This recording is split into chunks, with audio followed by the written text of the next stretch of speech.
Hello friends, welcome to my channel. In today's video, we are going to do an analysis of a small company which is a market leader in its niche products, Rajratan Global Wires Limited. Before we begin, let me wish you and your family a very happy Diwali, and I wish you all very good health, prosperity and happiness in the coming year. If you are new to the channel, please do subscribe and you can join our Telegram channel as well. Let's get started. So Rajratan Global Wires Limited manufactures bead wires which are used in tire manufacturing. So it is one of the largest bead wires manufacturers in Asia. If we exclude China, it is one of the largest in Asia, and it has also a manufacturing unit in Thailand, and that's the only manufacturer in Thailand. This was started in 1989 by Mr. Sunil Chordia, and when it started it was called Rajratan Wires Private Limited. So it started as a private limited company, and as of now it has an aggregate wire manufacturing capacity of about 112 lakh tons per annum. Mr. Sunil Chordia and his family holds about 65% equity in this company. So there are two manufacturing facilities, one is in Madhya Pradesh and the other one is in Thailand, and this company sells in India as well as it exports to countries like Indonesia, Philippines, Vietnam, Sri Lanka, Finland, and now they are looking at other countries as well. A little background about the management of this company. Mr. Sunil Chordia is DCMA, MBA Finance and BSc and holds a BSc degree. He has more than 3 decades of experience in this business, and he is the one who is the founder of this business and he has built it from scratch. He holds various positions in various industry organizations and trade organizations, like he's deputy chairman of Confederation of Indian Industries in the Western region. Let's understand a few milestones which this company has achieved in his history. In 1989, it started as Rajratan Wires Private Limited by the Sunil Chordia family, and in 1991, they started commercial production of pre-stretched concrete wires. In 1995, they brought an IPO, and when they brought an IPO, they changed the name to Rajratan Wires Limited, and that year itself, they started manufacturing the bead wires. In 1998, they did a joint venture with a German company, and the name was changed to Rajratan Gustav Wolf Limited.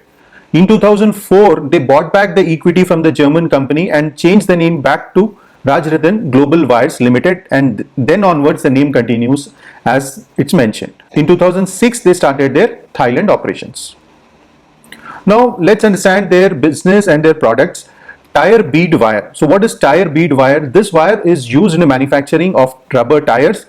It is used in all kinds of tires like automobiles, earth moving equipments, aircraft, cycles, passenger vehicles and all other automotives. This product's function is to hold the tire to the rim and ease the pressure on the rim and make the vehicle run smoothly. So when a bead wire is used, when we use the automobile, the pressure doesn't fall on the rims and it falls on the rubber tire. Another product which they manufacture is high carbon steel wire, although their main product and their maximum revenues come from bead wire. So carbon steel wire is also called black wire. It is manufactured from high quality carbon wire rods, and this product is also used in the automobile sector, construction and engineering sector. So these are the two main products of this company. Now let's see who are the customers of this company, and you will interestingly find a list of very popular names in this. In India, they have customers. All the major tire manufacturers are their customers, like CEAT, Bridgestone, MRF, Goodyear, BKT, TVS. So almost all names in India are their customers. If you see in Thailand, their customers are Dustone, Sumitomo, Continental, Yokohama and the others.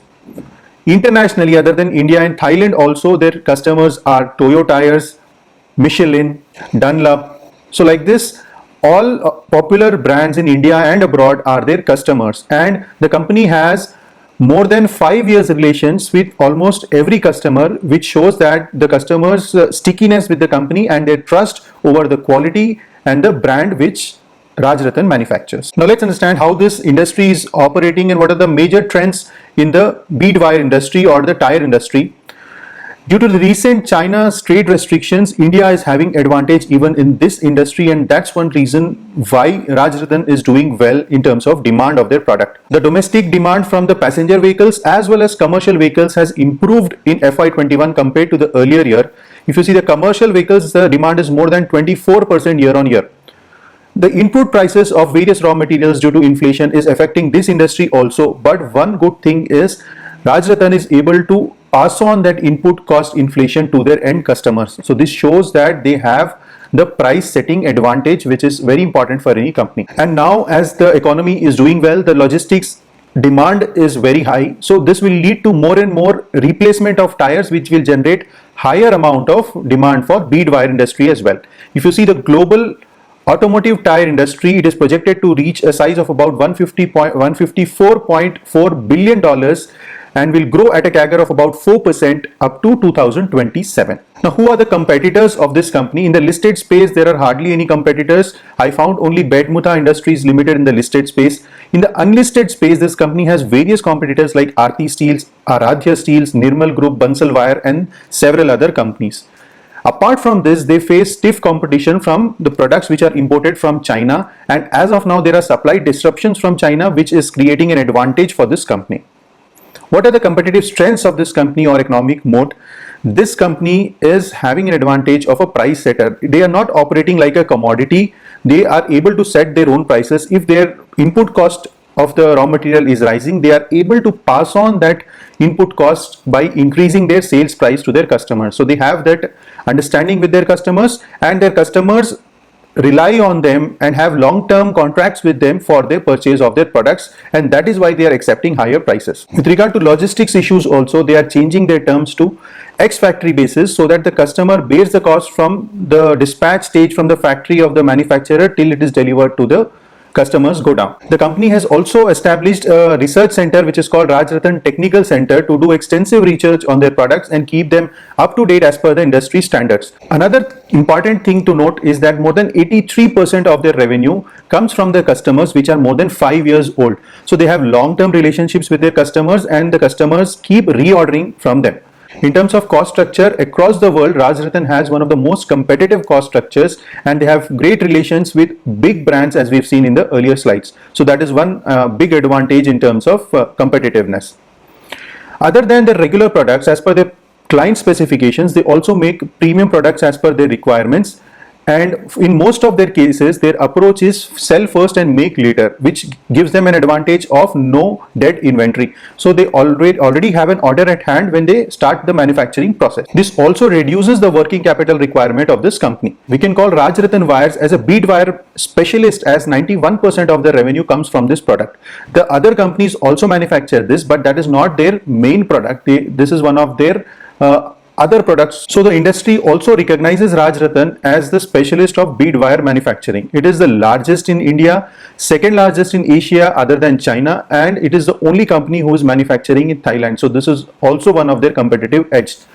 In terms of manpower, if you see, more than 70% of their employees are more than 5 years with the company. So this shows that the company's working environment is also friendly for their employees. In Thailand, the company is getting a lot of tax incentives, and in terms of customers, they have 140 plus customers spread across the world. So they don't depend much on a single customer for their revenue. Now let's understand how are the growth prospects of this company going further. They have a very strong order book in the second half of FY22, and they are very positive of the coming years. Company is focusing on improving their operating efficiencies, which will increase their margins and also will reduce their time of manufacturing. They are focused on managing their working capital better, and due to the China restrictions, the demand for the product of this company is increasing in India, as well as the other global companies are looking for alternatives instead of importing from China.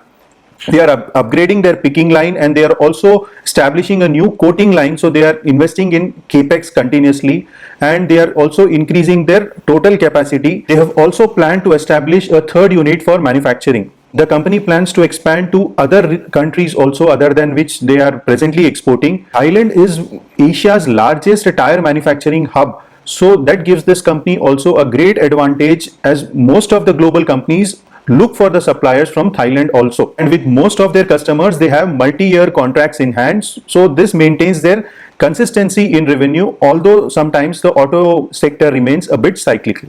The company has penned down a 3-year growth plan. In this growth plan, they want to focus on certain things, which are, they want to focus on increasing the per customer wallet share. They want to increase the manufacturing capacity from 112 tons per annum to 180,000 tons per annum.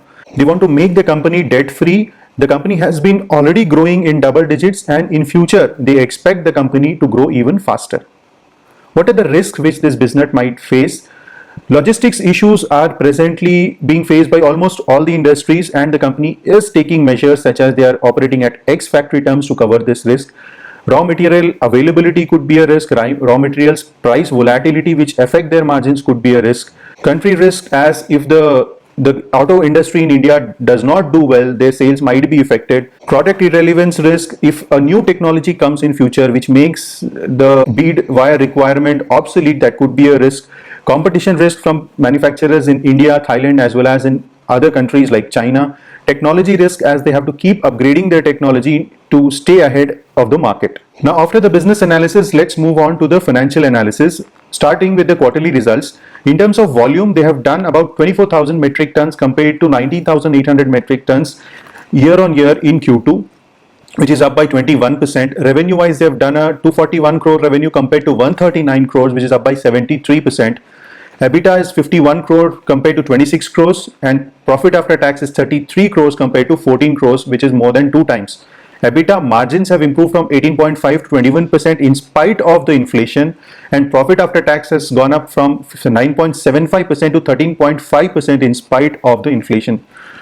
This has been their best quarter in the history of this company. Comparing the yearly results of the last 5 years, the revenue has grown at a CAGR of 18% to 547 crores in FY21. EBITDA has grown at a CAGR of 22% from 41 crores to 92 crores in FY21. Profit after tax has grown at a CAGR of nearly 30% in FY21, reaching 53 crores. EBITDA margins have improved from 14% to 17% in FY21. Profit after tax margins have improved from 6.7 to 9.7% in FY21. Coming to the balance sheet items, the share capital has been consistent around 4 crores up to FY19. In FY20, they have given a bonus of 4:3, which has increased the share capital to 10 crores. The reserves are consistently growing, and they have reserves of about 216 crores in FY21. Borrowings are under control. They have a debt of about 142 crores in FY21, and debt equity ratio is 0.70, and the company in its 3-year plan has a plan to become debt free in the next 3 years. Fixed assets are steadily increasing as the company is doing capex, and it has a fixed assets of 242 crores in FY21. Inventories are under control. There are no abnormal movements in inventories, which shows that the stock is moving pretty fast. Trade receivables are also under control. They just have a trade receivable of about 100 crores in the FY21 balance sheet. They do not have much of cash on the balance sheet, but the working capital is managed quite well. Operating cash flows have been continuously positive in the last 5 years, and they have done an operating cash flow of 36 crores in FY21. Free cash flow was negative only in FY19 for 23 crores because of the capex done in that year. Otherwise, the free cash flows have also been positive. Debtor days are just 78 days, which shows that the company does not give long credit to their customers. Inventory days are also under control and about 55 days in FY21, so the working capital is managed well. ROCE is improved from 20% in FY17 to 23% in FY21, which is also a good sign. Dividend yield is about 0.35%, so although not high, but still it's a dividend paying company. Return on equity is 26.6%, which is very impressive, and inventory turnover ratio is 10.72, which shows that the inventory is moving pretty fast. Remuneration to Mr. Sunil Chordia is about 1 crore, which is reasonable, and the auditors of the company are Messrs. D.H. Malchandani and Company from Indore. Now let's understand the shareholding pattern. The promoters hold about 65% in the company, public holds about 26%, and DI is about 8.7%. There are no FIIs holding in the company, and there is no pledge. Now let's come to the valuations. The last trade price was about 2,291. 52-week high and low is about 331 to 2759. In the last 5 years, the stock has given a massive return of CAGR 49%, and 3 years 95%. In the last 1 year, more than 500%. The market cap, in spite of such an increase, is just about 2326 crores. So it's a small cap company. Face value is still 10, and the EPS is 91 rupees. PE comes to about 25 at this price. Industry PE and the median PE in the last 5 years comes to about 15. So in terms of price to earning ratio, the stock is overvalued. The book value is about 263 rupees, which makes the PB ratio of 8.7. So in terms of book value also, it's a overvalued stock. Market cap to sales is about 3 times, which makes it slightly overvalued. So in terms of valuation, the stock is overvalued, although the fundamentals are good, and you should look at a right opportunity to enter in this stock if at all you are satisfied with the business of this company. Now let's see the chart. The stock may consolidate a bit sideways as it has already given a very big run up, and if at all you are satisfied with the business and want to enter into the stock, about 1600 to 1900 range could be a range where you can begin your investment. If your average cost comes to about 1600, the PE comes to about 17.5. If you accumulate it gradually during the correction, and that would be a reasonable valuation to enter it. Now I've introduced a new section in this video, which is Q&A, and I've asked you what your questions are for specifically this company, and I've taken a few questions from my friends on Telegram. If you're not a part of the Telegram, you can join so that you can participate in such interactions directly with me. So the first question is from Mr. Harish from Bangalore. He asked about this company whether it's a cyclical business. I would say that this is not purely a cyclical business, as they have long-term contracts with their customers, but it can be sometimes choppy as it is linked directly to the auto sector, which behaves cyclically. The next question is from Mr. Johnson Matthias, who's from Singapore. He has asked whether the company has bargaining power or pricing power. If you have heard during the video, we have discussed that the company has sell and make model, where they already get orders from their customers and they manufacture their product. And they were also able to pass on the inflation of the input cost to their customers, and they in fact increase their profit or margins during FY21. So this shows that the company does have bargaining power as well as the pricing power, and it is not a pure commodity company. The next question, which is again very interesting, is from Mr. Sudeep Singh from Amritsar. He has asked, do you see any technology that replaces the tire bead wires in the near future? So this is a very crucial thing which you have to keep in mind. As long as the technology remains the same for tire manufacturing and the bead wire manufacturing is required, then the demand will maintain as it is and there is no risk to this business. But if at all a new technology comes, there could be a big risk to this business. But as of now, even if the tires are manufactured which are tubeless tires, still bead wires is required, and there is no new technology already commercial in the market which does not require bead wires. So investment in this company is still safe. There have been companies working on manufacturing airless tires, but they are still not ready and commercially launched. So as of now, there is no new technology which makes bead wires obsolete, and it is safe to invest in this company.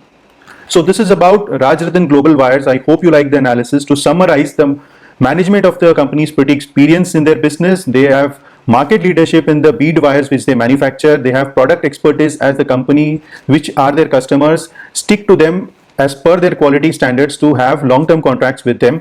They have a geographic advantage in Thailand, as it is the biggest tire manufacturing center in Asia, and India is also a strategic location. The company has shown consistent growth. They are having strong capex plan to increase the capacity to 180,000 metric tons. They have strong fundamentals and the promoter holding is good at 65%. The only couple of things you should keep in mind is that this demand of the sector is directly linked to the auto sector. So if the auto sector does not do well, the demand for this sector might be affected. The inflation, there could be an impact of inflation, and it is good that the company is able to pass on the raw material cost to their customers. In terms of valuation, the stock is expensive and you should enter it at the right valuation. So this is about Rajratan Wire. I hope you like the analysis, and if you like it, hit the like button and subscribe to the channel to get the updates of all my videos. Hit the bell icon, and if you want me to make videos on your favorite companies, don't forget to leave the names of those companies in the comments below. I will include them in the upcoming videos. Thanks for watching and have a wonderful day, and festive wishes to you all.